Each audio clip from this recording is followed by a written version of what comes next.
Hello, some viewers. How are you all? Welcome back to another video.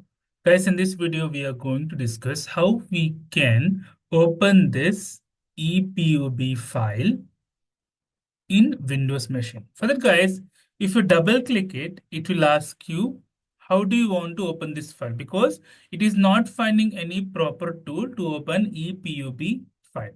Okay.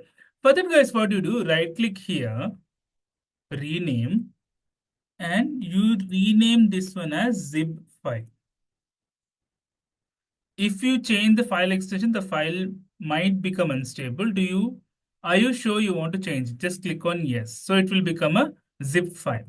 Okay. Right click now, extract here. So the file will be extracted.